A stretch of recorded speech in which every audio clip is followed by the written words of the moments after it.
이제 오늘 요한일서의 결론을 내리려고 합니다. 사실은 요한일서의 성탄절의 믿음이 너무나 생생하게 담겨 있습니다. 이 성탄절의 믿음이 진짜로 세상을 이기는 믿음입니다. 그런데 이 요한일서가 쓰여진 배경은 교회의 분열이에요. 교회 갈등입니다. 어떤 사람들이 교회를 뛰쳐나간 거예요. 교회 안에 많은 아픔과 상처가 있었습니다. 그 가운데에 참 교인들이 흔들리고 있었어요. 영적인 아비들은 흔들리지 않았습니다.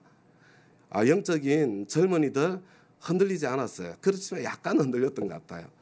참 그들의 말이 세상적으로 더 인기가 있었기 때문에 참 영적인 참 어린아이들 많이 흔들렸던 것 같습니다. 이 사람 저 사람 말에 그냥 왔다 갔다 하고 있었어요.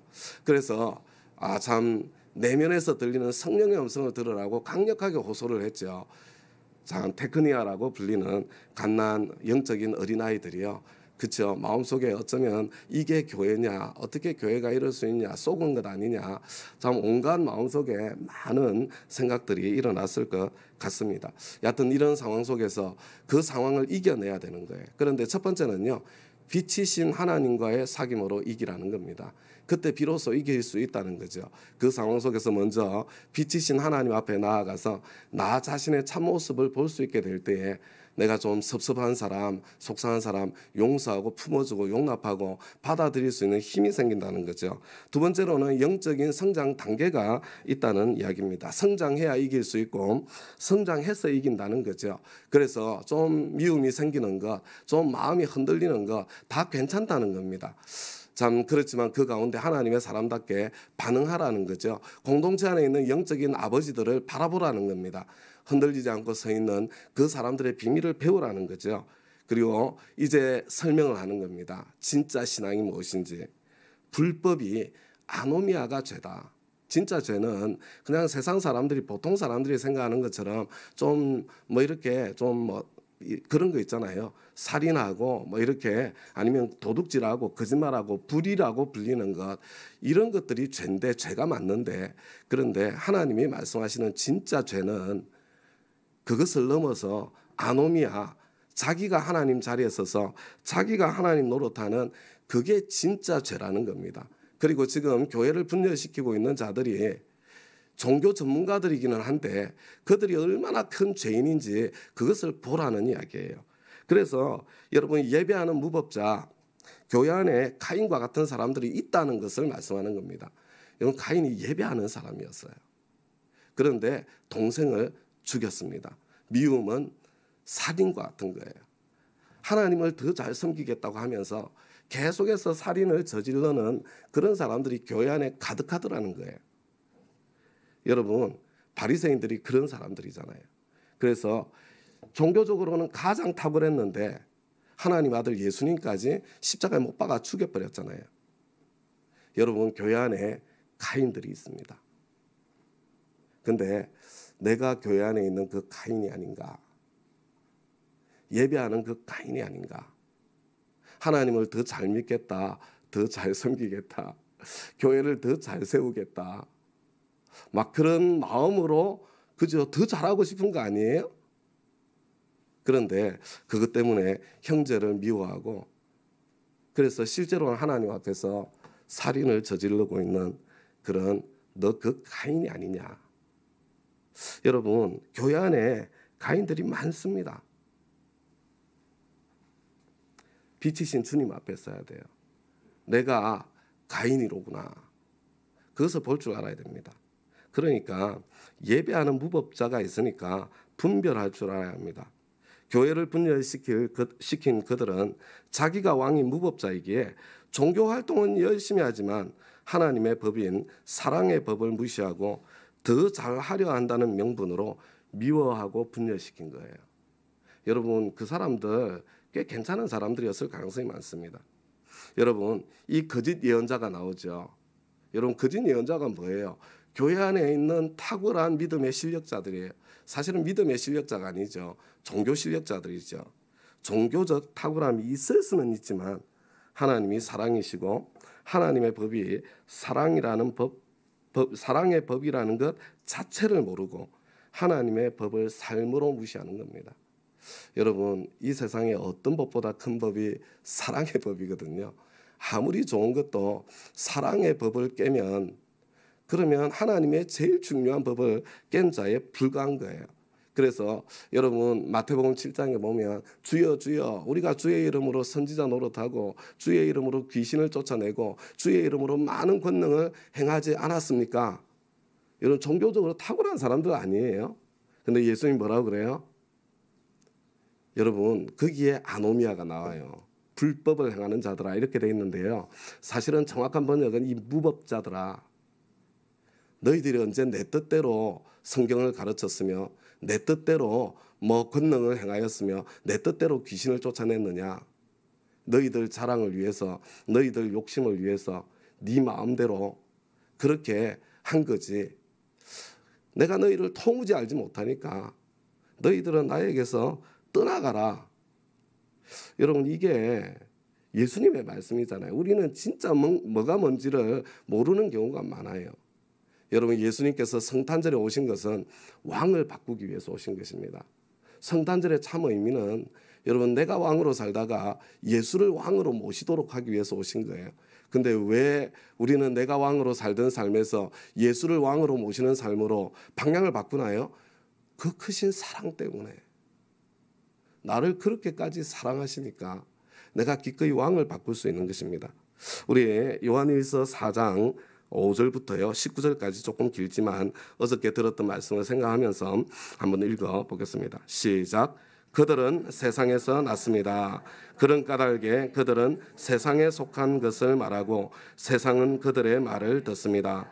우리는 하나님에게서 났습니다. 하나님을 아는 사람은 우리의 말을 듣고 하나님에게서 나지 아니한 사람은 우리의 말을 듣지 아니합니다. 이것으로 우리는 진리의 영과 미혹의 영을 알아봅니다. 사랑하는 여러분, 서로 사랑합시다. 사랑은 하나님에게서 난 것입니다.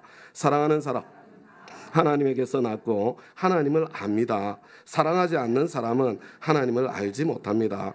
하나님은 사랑이시기 때문입니다. 하나님의 사랑이 우리에게 이렇게 드러났으니 곧 하나님이 자기 외아들을 세상에 보내주셔서 우리로 하여금 그로 말미암아 살게 해주신 것입니다. 사랑은 이 사실에 있으니 곧 우리가 하나님을 사랑한 것이 아니라 하나님이 우리를 사랑하셔서 자기 아들을 보내어 우리의 죄를 위하여 화목제물이 되게 하신 것입니다. 사랑하는 여러분, 하나님께서 이렇게까지 우리를 사랑하셨으니 우리도 서로 사랑해야 합니다. 지금까지 하나님을 본 사람은 없습니다. 그러나 우리가 서로 사랑하면 하나님이 우리 가운데 계시고 또 하나님의 사랑이 우리 가운데서 완성된 것입니다. 누구든지 예수를 하나님의 아들로 시인하면 하나님이 그 사람 안에 계시고 그 사람은 하나님 안에 있습니다. 우리는 하나님이 우리에게 베푸시는 사랑을 알았고 또 믿었습니다. 하나님은 사랑이십니다. 사랑 안에 있는 사람은 하나님 안에 있고 하나님도 그 사람 안에 계십니다. 사랑에는 두려움이 없습니다. 완전한 사랑은 두려움을 내쫓습니다. 두려움은 징벌과 관련이 있습니다. 두려워하는 사람은 아직 사랑을 완성하지 못한 사람입니다. 우리가 사랑하는 것은 하나님이 우리를 먼저 사랑하셨기 때문입니다. 여러분 있잖아요. 지금 이 요한일서는요.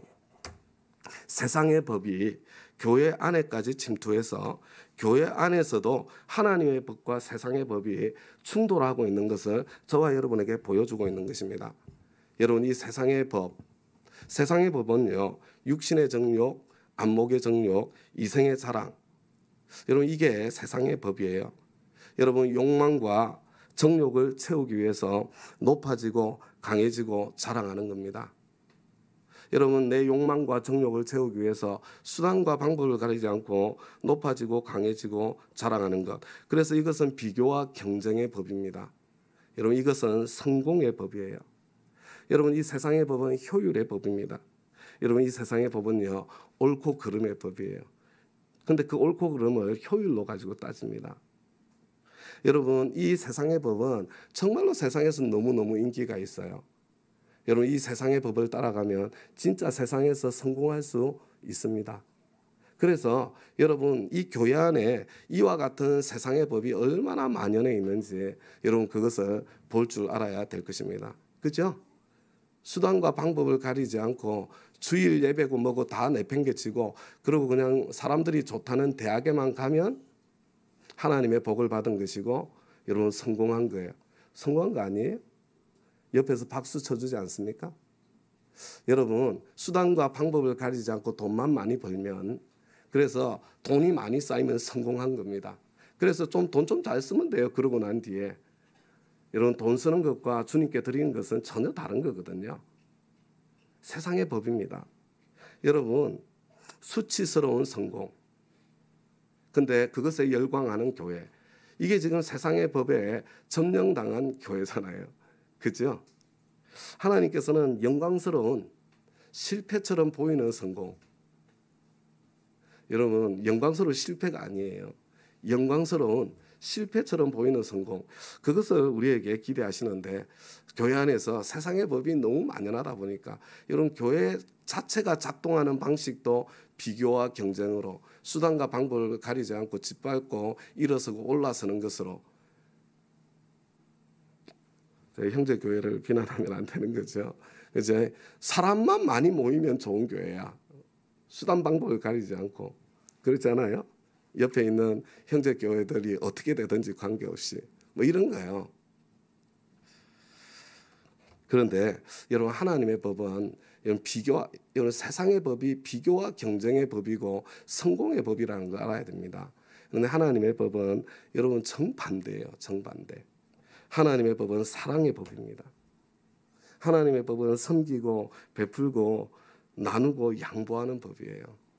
하나님의 법은 하나님께서 그냥 인간의 자리까지 내려와 주시는 법입니다.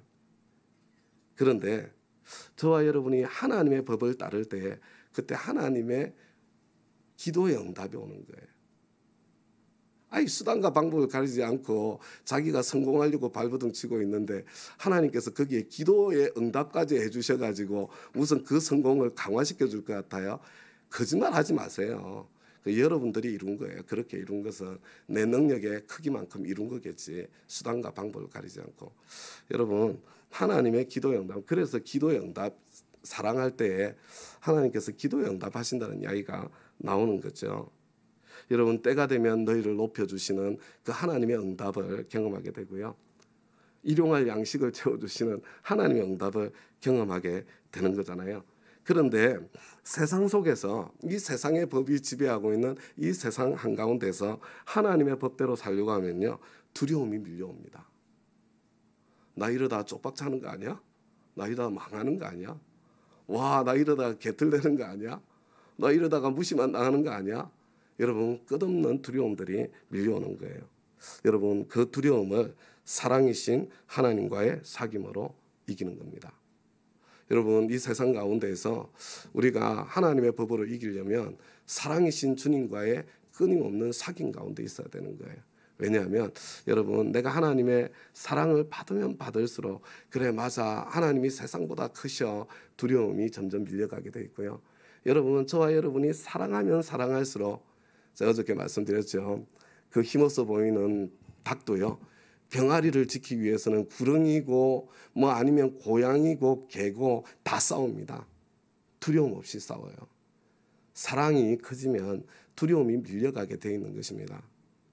여러분 그래서 사랑의 완성 여러분 두려움이 사라진 그 자리가 사랑이 완성된 자리인 거죠. 그래서 혹시 저와 여러분 마음속에 있는 그 두려움을 살펴보시기 바랍니다. 나는 무엇에 두려워하고 있는가? 무엇을 두려워하고 있는가? 여러분 사랑이신 하나님과의 사귐 가운데 여러분 그 하나님의 사랑이 나에게 부어져서 그 두려움이 산산이 깨어지고 참 사라지는 그런 하나님께서 주시는 은혜의 열매가 있기를 우리 주님의 이름으로 축복합니다. 무엇이 두려우세요? 그 두려움의 정체를 살펴보시기를 바랍니다. 그리고 교회는 마땅히 세상의 이 문화와 싸워서 하나님 나라의 법으로 살아가야 될 것이 틀림이 없습니다.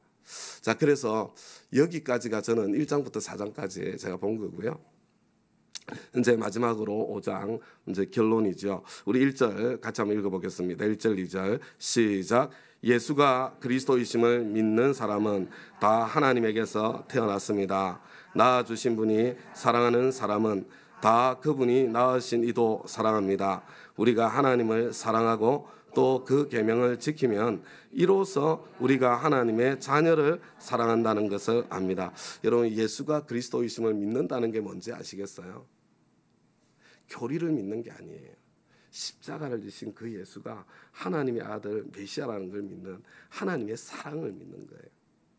그래서 그 크신 하나님의 사랑 때문에 내가 사랑하는 삶, 이게 계명을 지킨다 할 때 이 계명은 다른 계명이 아니에요.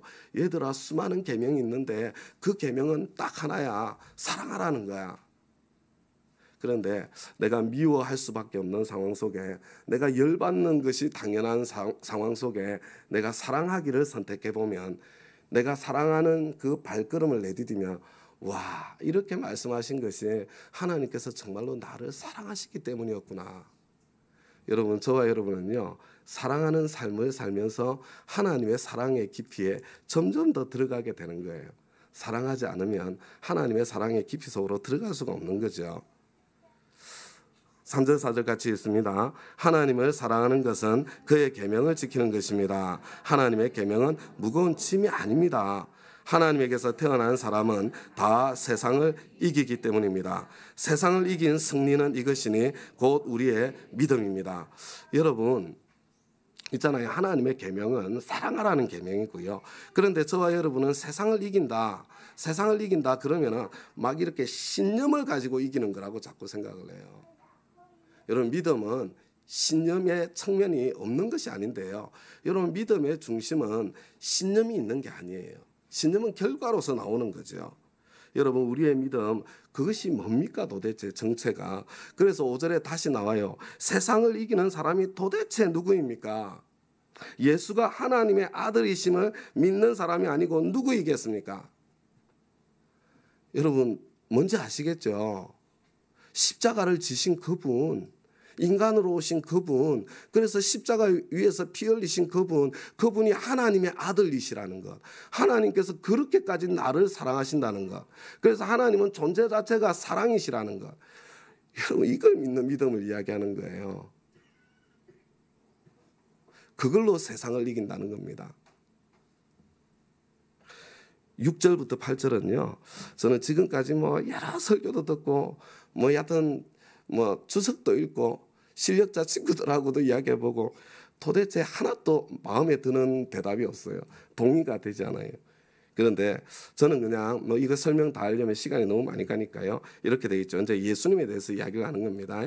그는 물과 피를 거쳐서 오신 분인데 곧 예수 그리스도이십니다. 그는 다만 물로서 오신 것이 아니라 물과 피로서 오셨습니다. 성령은 증언하시는 분입니다. 성령은 곧 진리입니다. 증언하시는 이가 셋인데 곧 성령과 물과 피입니다. 이 셋은 일치합니다. 그래서 이걸 가지고요, 얕은 신비로운 영적인 해석들을 하시는 분들이 계셔가지고 은혜는 되는데 이해는 안 돼요. 저는 성경과 맞지 않아요. 성경과 은혜는 되는데. 그런데 저는 어떻게 이해를 하냐면요, 여러분, 물은 뭐냐면 저는 세례 요한의 증언이라고 생각합니다. 예수님께서, 인간으로 오신 예수님께서 세례 요한으로부터 세례를 받고 그때 성령님이 내리신 그 사건을 한번 기억해 보시면 좋을 것 같아요. 세례 요한이 증언하지 않았냐. 그 다음에 두 번째 피는 예수님의 십자가와 부활이라고 생각합니다. 피는 인간만 흘리는 거예요. 육체로 오지 않으시는 분은 피를 흘릴 일이 없습니다. 그런데 그분이 부활하신 거예요. 그래서 부활을 통해서 하나님의 아들이심을 보여주시고 나타내신 거죠. 여러분, 그 다음에 성령님은요, 여러분, 사실은 이제 우리가 오순절 성령님 역사 속으로 계속 하는데요, 성경을 읽어보면요, 신약교회는 성령님의 역사가 굉장히 보편적이고 강했습니다. 근데 언제 성령님이 오세요? 여러분, 예수님을 이렇게 내가 회개하고 예수를 믿을 때에 성령님이 구체적으로 찾아오신, 그래서 성령님 오셨다, 이게 추상적인 개념이 아니에요. 네가 예수를 주님으로 고백했지 성령님이 아니고서는 절대로 고백할 수 없는 거야, 이런 차원이 아니었어요. 성령님이 생생하게 곁에 계셨어요. 그래서 참 이들이 죄인인 상태 그대로인데, 근데 참 예수 하나님의 그 크신 사랑에 반응해서 예수를 믿음으로 반응할 때 성령님이 내리시는 사건들이 있었기 때문에 여러분 이 셋이 동일하게 예수를 증언한다는 거죠. 그런데 이 셋은 똑같은 것을 이야기한다는 것입니다. 예수님께서 인간으로 오셨는데 그분이 하나님의 아들이시라는 거, 육체로 오신 것을 증언한다는 거죠. 우리가 사람의 증언도 넘어갔나요? 우리가 사람의 증언도 받아들이거늘 하나님의 증언은 더욱더 큰 것이 아니겠습니까? 하나님의 증언은 이것이니 곧 하나님이 자기 아들에 관해서 증언하셨다는 것입니다. 저도 이 하나님의 증언에 대해서도요, 막 여러 가지 듣는데 다 마음에 안 들어요. 근데 하나님의 증언은 그냥 구약 성경 아니에요? 구약 성경? 여러분 구약 성경 전체가 언제 10절을 지나갔어요. 하나님의 아들을 믿는 사람은 그 증언을 자기 속에 가지고 있습니다. 하나님을 믿지 않는 사람은 하나님을 거짓말쟁이로 만들었습니다. 하나님이 자기 아들에 관해서 증언하신 그 증언을 믿지 않았기 때문입니다. 그러면서 그 증언은 이것이니 이렇게 나와요. 그 증언은 이것이니 곧 하나님이 우리에게 영원한 생명을 주셨다는 것과 바로 이 생명은 그 아들 안에 있다는 것입니다. 사도 요한은 구약 성경 전체를 이렇게 요약하는 것 같습니다. 봐라, 구약에 오실 메시아 당신의 아들에 대해서 얼마나 많이 증거하고 있냐. 하나님께서는 하나님의 자녀의 권세, 하나님과 똑같은 영생 누리기를 바라는데 그 영생이 자기 아들 안에 있다고 증언해 주시는 것이 구약의 예언이다. 그러니까 그 아들을 모시고 있는 사람은 아들 안에 영생이 있으니까, 생명이 있으니까 그 아들을 모셔드리는 사람은 아들과 함께 내 마음속에 그 생명도 모셔드려서 영생이 있는 거고, 아들을 배척하는 사람은 영생은 아들 안에 있는 것인데 그 아들을 배척하니까 그 안에는 영생도 없는 거다. 그 아들을 모시고 있는 사람은 생명을 가지고 있고 하나님의 아들을 모시고 있지 않은 사람은 생명을 가지고 있지 않습니다. 여러분 예수 그리스도에 대해서 여러분 증언하는 증언이 너무나 많습니다. 세례 요한의 물세례 과정을 통해서 여러분 예수님의 그 십자가의 죽으심과 부활 사건을 통해서, 그리고 그냥 도덕적으로 특별한 게 아닌데 예수를 붙잡는 사람들에게 임하시는 성령님을 통해서 여러분 구약 성경에 예언하고 성취되어 있는 그 아들에 대한 수많은 예언을 통해서 저와 여러분은 그 예수님, 이 땅에 숨 쉬셨던 그 예수님, 그분이 하나님의 아들이시고, 그리고 그분의 십자가 부활 안에 하나님의 얼마나 놀라운 사랑이 담겨 있는지 그것을 보고 알게 되고, 그리고 그 영원하신 사랑이신 하나님 그분을 내가 그 아들을 통해서 내가 참으로 만나고 그래 내 안에 모시게 되고 그 다음에 그것을 누리게 되는 것, 이게 영생이다.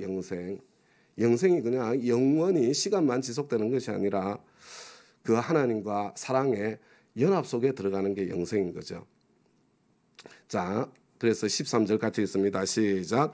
나는 하나님의 아들의 이름을 믿는 사람들인 여러분에게 이 글을 씁니다. 그것은 여러분이 영원한 생명을 가지고 있다는 것을 알게 하려는 것입니다. 여러분 영생은요, 저와 여러분이 하나님의 아들이 되었다는 거예요. 하나님의 아들이. 하나님이 영원하신 것처럼 저와 여러분도 영원히 영생할 겁니다. 그죠? 그런데 여러분 자식에게는 권세가 있잖아요. 그죠? 그 첫 번째 권세가 아버지 집을 상속받는 권세잖아요. 제가 두 번째 권세는 늘 뭐라고 그래요? 자식들은 기도 응답의 권세가 있어요. 아버지한테 도와달라고 구하면 저와 여러분이 하나님의 도우심을 경험하고 누리게 되는 거죠. 그래서 바로 이어서 기도에 대한 이야기가 나와요. 자, 다 같이 읽겠습니다. 시작. 우리가 하나님에 대하여 가지는 담대함은 이것이니 곧 무엇이든지 우리가 하나님의 뜻을 따라 구하면 하나님은 우리의 청을 들어주신다는 것입니다. 우리가 무엇을 구하든지 하나님이 우리의 청을 들어주신다는 것을 알면 우리가 하나님께 구한 것들은 우리가 받는다는 것도 압니다. 너무 은혜롭죠, 그죠? 너무 감사하죠. 그런데 여러분 왜 이 말씀을 하느냐가 더 중요한 거예요. 너희들 하나님의 자녀야. 너희들은 그 크고 엄청난 성탄절의 사랑을 받은 사람들이야. 너희들에게는 하나님의 자녀로서 기도의 특권, 기도의 권세가 있어. 그리고 이제 하고 싶은 이야기가 있는 거예요. 그게 16절입니다. 우리 다 같이 읽겠습니다. 시작. 누구든지 어떤 교우가 죄를 짓는 것을 볼 때에 그것이 죽음에 이르게 하는 죄가 아니면 하나님께 간구하십시오. 그리하면 하나님은 죽을 죄는 짓지 않은 그 사람들에게 생명을 주실 것입니다. 죽을 죄가 있습니다. 이 죄를 두고 간구하라고 하는 말이 아닙니다. 무슨 이야기예요? 여러분, 지금 교회가 분열과 갈등 속에 있어요. 그냥 막 없는 말 지어내어서 여기저기서 거짓말하고 서로 공격하고 나를 그냥 뒤에서 뒤통수 치고 막 사람을 자기 편으로 끌어가려고 막 교회 싸우는 거 못 보셨죠? 막 장로님, 목사님 멱살을 막 잡고 서로 막 흔들고 막 이런 상황이라고 생각하시면 돼요. 여러분, 그때라고 지금과 별로 다를 바 없어요. 근데 뭐 하라는 거예요? 여러분, 기도하세요. 그 사람이 아무리 미워 보여도 여러분, 그 사람을 위해서 기도하세요. 우리에게는 기도의 권세가 있잖아요. 지금 이 상황 속에 여러분들도 그렇게 함께 뛰어들어서 그 중심에 서서는 안 돼요. 여러분, 빛이신 하나님과 사귐 속에 나 자신을 성찰하세요. 여러분, 내가 더 성장해야 된다는 성장의 필요를 보고 성장의 길을 걸어가세요. 여러분, 사랑이신 하나님과 그 사귐 속에서 여러분 안에 사랑으로, 미움이 아니라 사랑으로 반응하셔야 됩니다. 여러분, 그들을 위해서 기도해야 됩니다. 그들을 위해서 기도해 주세요. 이해가 확 되지 않아요? 지금 그 이야기 하는 거예요. 그 이야기. 여러분, 우리 사랑하기, 지금 왜 서로 사랑하자, 또 사랑하자, 사랑하자, 왜 그러겠어요? 사랑하기 너무 힘들다는 겁니다. 사랑하기 너무 싫은 거예요. 하나님, 저 인간까지 사랑해야 되는 겁니까? 이런 생각이 드는 중인 거예요. 드는 중. 여러분, 목장 어떠세요? 처음에는 좋았는데 원수는 항상 집안 식구거든요. 목장이 가족이 되면 원수들이 보여. 그죠? 여러분, 저와 여러분이 주고받은 아픔과 상처들을 보세요. 우리가 경험한 분열들을 보시기 바랍니다. 여러분, 사랑하기 힘들어요. 어떻게 사랑할 수 있겠어요? 그런데 빛이신 하나님 앞에 서 보니까 내가 똑같은 죄인이로구나. 그런 나를 위해서 주님께서 십자가 지셨구나. 사랑이신 그 하나님 앞에 서 보니까 하나님께서 이런 나까지도 나를 위해서도 참 죽기까지 그렇게 참 나를 사랑해 주셨는데, 희생의 대가를 치러 주셨는데, 아니 나 돈 좀 손해 보는 거까지 그 손해 좀 보고 말지 뭐. 그죠? 그 돈 이야기 나오잖아요. 주로 열받을 때 돈 때문에 열받거든. 아니면 자존심 때문에 열받고, 그죠? 그래서 그 이야기 하는 겁니다. 그리고 그것을 넘어서 이제 여러분, 그것을 넘어서 형제 자매들을 위해서 기도합시다.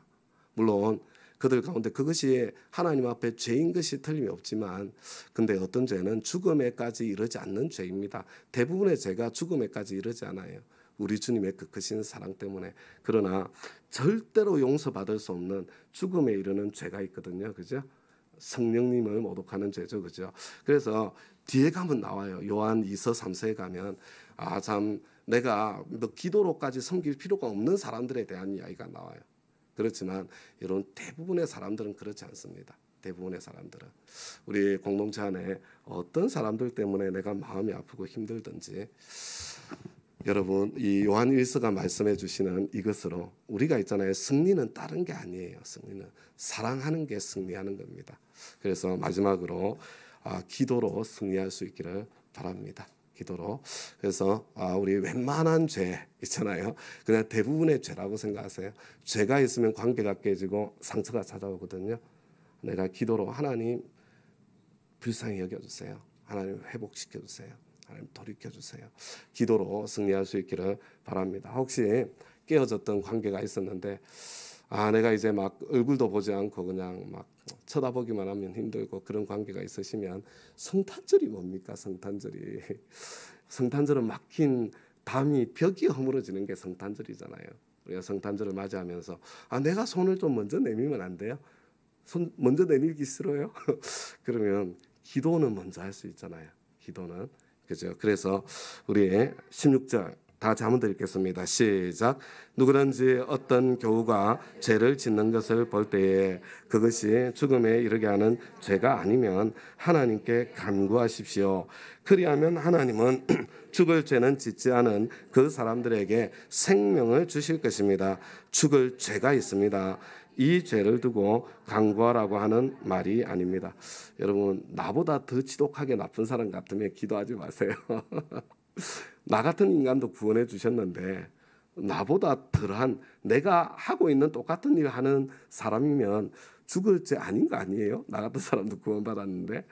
여러분, 하여튼 웬만한 사람은 다 나보다 괜찮은 사람들이에요.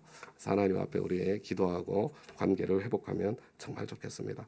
자, 그래도 끝까지 읽기는 읽어야 되겠죠. 시작. 불의한 것은 모두 죄입니다. 그러나 죽음에 이르지 않는 죄도 있습니다. 하나님에게서 태어난 사람은 누구든지 죄를 짓지 않는다는 것을 우리는 압니다. 하나님에게서 태어나신 분이 그 사람을 지켜주심으로 악마가 그를 해치지 못합니다. 막 살짝 가책이 찾아오죠. 괜찮아요. 그래도 하나님의 사람이니까 그런 가책이 찾아오는 겁니다. 저와 여러분은 이런 사람으로 완성될 것입니다. 시작. 우리가 하나님에게서 났다는 것을 우리는 압니다. 그런데 온 세상은 악마의 세력 아래 놓여 있습니다. 하나님의 아들이 오셔서 그 참되신 분을 알 수 있도록 우리에게 이해력을 주신 것을 압니다. 우리는 그 참되신 분, 곧 하나님의 아들 예수 그리스도 안에 있습니다. 이분이 참 하나님이시요 영원한 생명이십니다. 여러분, 하나님의 아들 예수 그리스도 안에 있다는 게 뭔지를 아셨으면 좋겠어요. 그 어마어마한 사랑 안에 있습니다. 사랑 안에. 여러분, 온 세상은 악마의 세력 아래에 놓여 있습니다. 저와 여러분이 이 세상 문화가 지배하는, 악마의 세력이 지배하는 세상 가운데서 사랑하는 사람, 하나님의 법을 따라 사는 사람으로 살려다 보니까 긴장도 있고 갈등도 있고 가책도 있고 아픔도 있는 거예요. 그렇죠? 그래서 이 상황을 당연하게 생각하시고 저와 여러분은 요한일서가 말씀해 주시는 대로 사랑의 법으로 승리하고 이길 수 있기를 바랍니다. 21절 마지막 절입니다. 시작. 자녀되니 여러분은 우상을 멀리 하십시오. 왜 생뚱맞게 우상이냐? 뭐 그런 생각 드는데 여기서 또 하면 30분 더 설교를. 근데 우상은요, 하나님보다 더 사랑하는 게 다 우상입니다. 그래서 세상 사랑하지 말고요, 하나님을, 어쩌면 이 우상은 세상이에요. 세상. 그래서 세상 법을 따르면요, 여러분 하나님의 법대로 사랑할 수가 없어요.